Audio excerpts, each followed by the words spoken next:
Welcome back to another session on how to build a geothermal greenhouse in your own backyard. I'm Alex Smith, host of Radio EcoShock at ecoshock.org. This is session number 3, the foundation. Building a good foundation is obviously very needed for any good building. We have 3 extra reasons, though, to build a good foundation for a geothermal greenhouse. First, your geothermal greenhouse is sunk into the ground. We don't want water to leak into the building, so the walls must be good. And we want something that will last for decades without rotting. Concrete can do that. There's another challenge. Nature doesn't like any sort of space, and it tries to fill it in with lateral pressure on the soil. If not built properly, concrete walls tend to bend or even collapse from that pressure. To counter that, I built in 2 little buttresses, corners in the wall in my greenhouse, about halfway along the longest part of the wall. You will see that in the videos. I also used a lot of rebar, metal reinforcing bars, in the walls, and those have been shown to hold concrete together even during earthquakes and certainly as the frost heaves, so good to have rebar in there. The second point, this is a geothermal greenhouse. We're going to use the very weak energy of heat from the ground instead of blasting away with fossil fuels to get heating and cooling. Therefore, even small transfers of heat in the ground do matter. In my part of Canada, the frost comes in at about 3 feet deep. We don't want that cold air transferring through the concrete blocks into the greenhouse. I will add a layer of insulation around the outside of the blocks to prevent that. You will see that. The insulation must be closed cell variety that is intended for below ground use.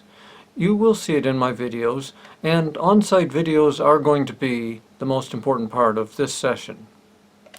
We will also use the block walls as heat sinks for the greenhouse, holding heat from the daytime, even the winter sun, and releasing it at night.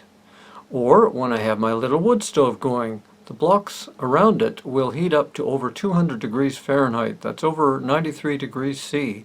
When the fire goes out, those blocks will continue to radiate heat. We call it thermal mass, or a heat sink. Finally, we need a very stable foundation because of the glass roof.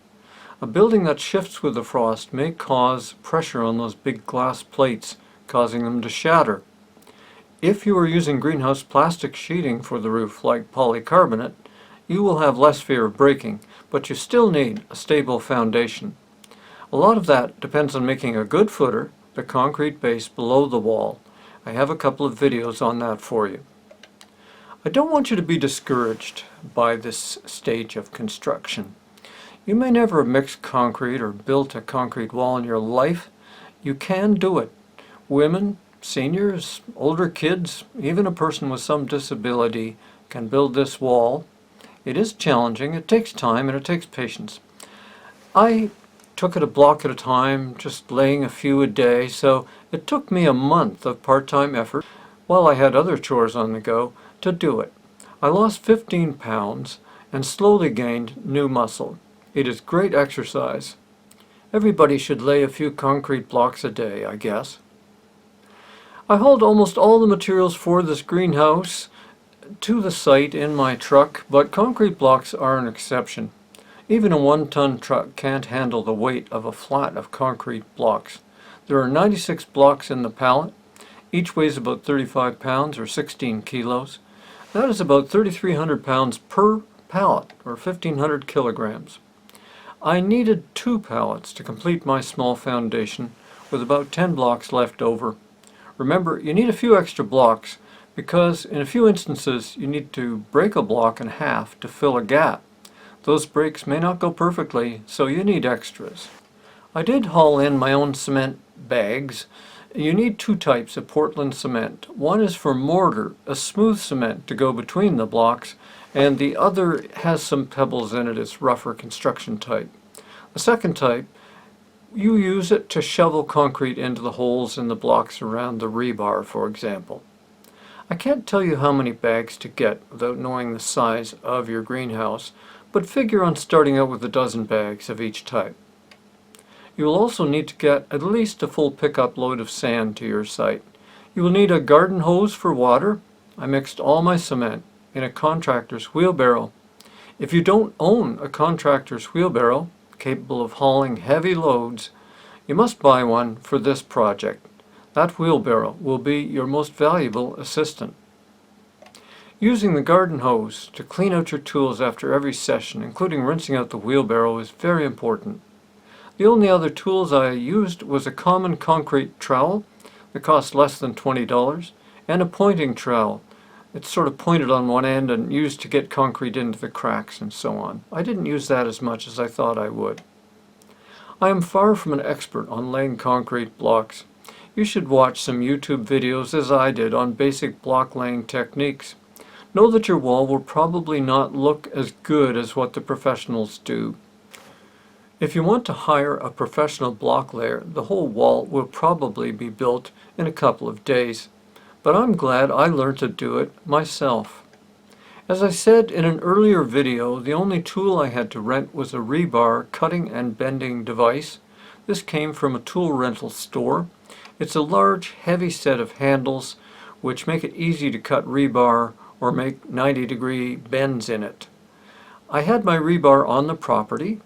I rented this device and then cut and formed all my rebar in one afternoon. That way I returned the tool in the same day with one day's rental, about $26 Canadian. To do it in one day, you need to have your plans drawn out, at least roughly, to know exactly how big your footer and walls will be and count how many pieces of rebar you will need. You will also need to buy a roll of wire to tie the rebar together. Ask at any building store, they'll get you the right stuff. There is an inexpensive hand tool to twist rebar around. I bought one. I found it hard to use. I never did use it. Maybe if I'd had a pro to teach me, I would have. I worked with pliers instead, and I think I invented this method, but maybe I saw it somewhere. To keep the wires tight, using a loop of wire, you push it through the holes in the 2x8 frame beams and then hold both ends with a large nail. You can then twist the nail to tighten the wire, and they're easy to remove once the concrete is set. You will see that in the video. Surprisingly, as you work along, wire that seemed tight can loosen up, perhaps as boards get moved or rebar shifts around. My method allows you to retighten as needed. Some people may say I use too much rebar, but with underground buildings I say better safe than sorry. It was difficult to find the right tool to establish what is level. Essentially, you pick one corner as your standard and then try to get the other corners to that same level. I tried the common method using a garden hose, but that is hard with just one person, especially down sort of in a hole. You can't see through the hose or what is happening at the other end. You may see advertisements for laser levels, but unless you buy the expensive contractor's outdoor model, it won't work. Indoor construction levels cannot be seen outside in the daylight. Don't waste your money on them. Buying the contractor's model for over $250 Canadian did not seem worth it to me for just this one use. Instead, I found a water leveling kit at my local hardware store. The normal price was $50, but it was on sale for $25. It has a clear plastic tube, very handy to see the water inside, and a buzzer that sounds when your end, the one you're handling, is level with the other end. You pound in a post, like a 2x4, measure up 3 feet or a meter or so and make a mark. Hang the end of the water level there. The buzzer will sound when you go to the other corner and you're 3 feet above the corner. Go down 3 feet and mark that. You should be right at the top of your corner frame. If you don't start off with a level footer, it all gets harder after that. So take the time to do this. Professionals say you should lay down sand in the place where the footers will be poured. That should be pounded down with something like a 4x4 post or a tamping tool that you can buy at most hardware stores for less than $25. Don't bother with a machine. The sand has to be level with the bottom of the frame after the frame itself has been leveled. Pound it down, add more sand until it is all level with no soft spots. It is possible to pour the footer yourself. You would need a cement mixer, because you don't want to pour the footer in sections over several hours or a day. Ideally, it should all be poured at once. Because I'm a senior, I hired a cement truck to pour it. Of course, the cement truck will not reach the far ends of your foundation. So again, okay, I'm going to plead, I'm a senior again. I hired a local man to help me wheel the concrete over the end of the footer, because those barrels or wheelbarrows full of concrete are very heavy. My contractor's wheelbarrow wasn't great for the heavy cement, especially in kind of soft sandy soil. We used a wheelbarrow with a large, wide front wheel used for concrete, and it came with the cement truck, luckily. You may have to hunt one up from a neighbor if you can't find one. If you have a couple of friends to help, the footer is a good place to call them in. They can help level the concrete in the frame as you go along. It is easy to level it by drawing a 2x4 or any straight wood along the top of the frame boards. The footer needs time to dry for a couple of days before you take off the frame boards. If it is hot outside, try to spray the concrete with water, even up to once an hour with a garden hose. Keeping it wet will make stronger concrete. That's the secret. Cover the footer with some cardboard or a tarp if there's any chance of a frost that night. I sprayed my frame boards with vegetable oil PAM before pouring the concrete. That makes it easy to get the boards off and clean them for reuse. There is a more toxic specialized chemical for spraying form boards, but PAM worked very well for me. After the framing is off, it is still best to wait another day or so before beginning to lay the blocks. You definitely need work gloves to lay concrete blocks, otherwise your hands will get shredded. Work safely, and don't overdo it the first day. Just wait and see how you feel that night. Unless, of course, you're in very good shape and you know you can do it. In my video, I discuss using pressure-treated wood, 2x8s, for the sills. These are the wooden base of the buildings on top of the blocks. In fact, that wood ended up twisting in the heat. Just regular 2x8s are fine. You will see in the videos how to attach the sill plates to the block. Also included is a video showing the trench to connect water and power to the greenhouse. You need to do this before backfilling around the concrete block wall. My connection pipes go under the footer and then pop up inside. Both water and electric are set below the frost line. To get through this stage, you need to really want a geothermal greenhouse. It could end up with a healthier you as well. Good luck. Let's go to the videos.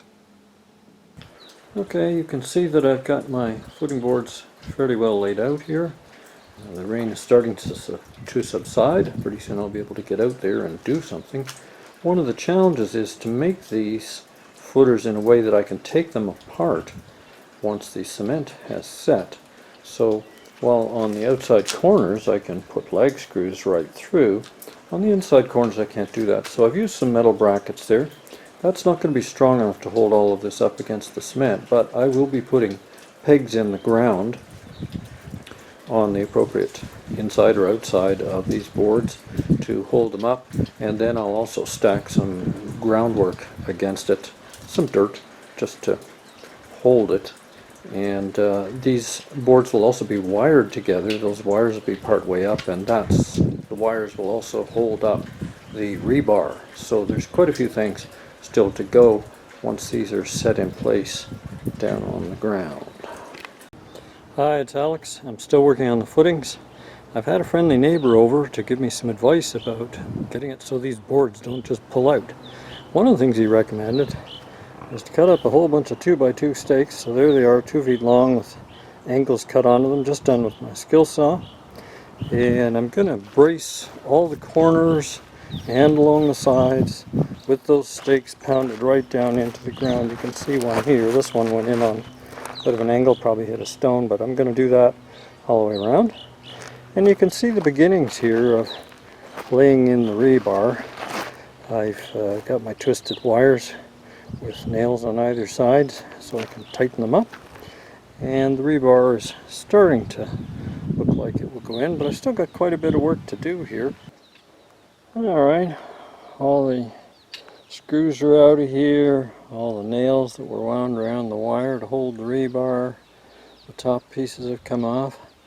This is the test. Can I get these pieces of wood off cleanly? And it's important because I want to use them again in the construction of the greenhouse. These 2x8s are expensive. What I did was I bought a $5 sort of larger size bottle of PAM, the vegetable oil, and sprayed that all along the insides of these form boards. You can get form oil, but it's quite expensive and it's toxic, and I don't want that anywhere near my greenhouse. So we'll see whether the PAM is working for me or not. Let's see if I can do this with one hand. Maybe, maybe not. Get the little crowbar down in here. It's just being held in by the dirt, really. And they're coming out pretty good. And let's see what my board looks like. Pretty darn good. I can clean that up. I'm here to talk to you about some of the realities of building your own geothermal greenhouse. The first is, as you can see, these long pipes which will bring the electric and the water into my greenhouse are still laying here with the grass growing around them, and that's because the local contractor is coming to dig the 4-foot deep ditch, 32 feet long, which would take me forever, especially through the hard pack. I'd have to use a pickaxe. He hasn't shown up. Well, he's more than 2 weeks overdue, keeps promising he's coming. I can understand it. I mean, he's got to make a living, and if he can get a job where he works all day, full-time, a couple hours at my place is not as much worth it, and I drop to the bottom of the list. So my point is, you got to plan your building so you can keep on going when some subcontractors don't show up for a while. This is part of the reality of building, is that people don't always come when you hope that they will. Now, the other thing, as we swing around, there's where I'm at with the greenhouse. I'm up 2 layers of blocks. I'm getting ready to lay the 3rd layer. The rebar is already in place and tied for it. I've got to do a little tidying up before I can start that 3rd layer. So I'm on my way there. Here on my workbench, I've got, and when I say workbench, it's just an old crate that a dishwasher came in that I'm using for a workbench. But you can see I've got this block marked off. I'm going to try and split it in half because I need half a block. I've seen real block guys do this with just one hammer and one stroke. Well, that's not me. It takes me a lot more work than that. So what I will do is come along and just tap it wherever I've got these marks a couple of times, and you can hear the difference as it starts to sink in. I'm going to go right around and try and see if I can guide it to where it's going to break. Now, it may break off a little bit over here or somewhere else. That's alright, I can patch it up with cement if it does, but that's what I need to do, and that's all I need to have to split it, is just a hammer and a cold chisel. Then, well, I got a little sand there in case I need it. I haven't used it yet. But what I wanted to show you too is, over here, I've gone to get some more materials, and this is the other part of the job. We talked about contractors showing up or not, but you also have to be your own delivery person some of the time. Maybe you can get delivery if you're in a city, and that's great, go ahead and do it, but I'm in the country and some of this stuff you can't even buy where I live, so I have to go and get it with my own pickup truck. What we've got here is some pressure treated 2x6s. The only place I will use pressure treated wood in this greenhouse is for the sills, because they may be sitting down in some snow, may get some rainwater splashed up on them. If your sills rot, your whole building's in trouble. And that's not going to drip down onto my plants. So I will use pressure treated for the sills. Those are 2x8 sills, 8 feet long. Move on to what's below it, and that's that blue foam. Now that's subcell foam, subsurface foam. Some call it Subterra. You can get cheaper versions of it. I couldn't where I live. I had to pay 15 bucks a sheet for 1 inch thick, 2 inch high, and 8 feet long pieces of this stuff. I think you can get it a lot cheaper. Of course, that's Canadian dollars, but if you look around, I think you can get it cheaper. Plan ahead. The foam is to go around the outside of the greenhouse. Now, you picture your greenhouse in the wintertime. There's going to be frozen soil just on the outside of the concrete blocks, and I don't want that to come into the greenhouse. I want to have my concrete blocks a little bit warmer. So if I put this foam all the way around, that's going to isolate the temperature of my greenhouse from the temperature of the ground around me. But I think my point is you have to plan ahead and get your materials here for when you need them, and it's going to take you some time and organizing just to be your own subcontractor and get all your materials here. Now, I've got one other place where I'm going to make a concession to climate change, and that is with this stuff. See if I can get this out of here. And the purpose of it is it's just black carbony goo, and what we're trying to do is to keep the water from coming in around the foundation. So that's a foundation coating, and this 5-gallon bucket cost me 45 bucks Canadian. Again, I think it can be had cheaper, and certainly a lot cheaper in the United States. It's formulated in such a way that it remains a bit flexible, and that means that even as the concrete shrinks and expands with the heat and the cold, this stuff will stay tight onto it and keep the water out probably for 20 or 30 years is the hope. And it's almost pure carbon, so not too great for the greenhouse gases when they made it. But the thing is, I'm not an expert block layer, and that means that there will be some pinpoint leaks in my blocks. They're not going to be watertight. I'm going to have water dripping into my greenhouse if I don't use this. So it's something that a compromise I have to make and put this on my foundation. Alright, let's talk for a minute about sill plates. I'm going to have some way to have my 2x8 sitting on top of the blocks to be attached to the concrete of the blocks. To do that, I've got these J bolts, which are going to go down into the concrete. I'll have to set them in the concrete. But how far do I set them in the concrete? And normally in another kind of building you can have these bolts. Let's say this was the sill. You can have them sticking up like that. No problem. Tighten them down, adjust them. If things aren't flat, you can tighten them down.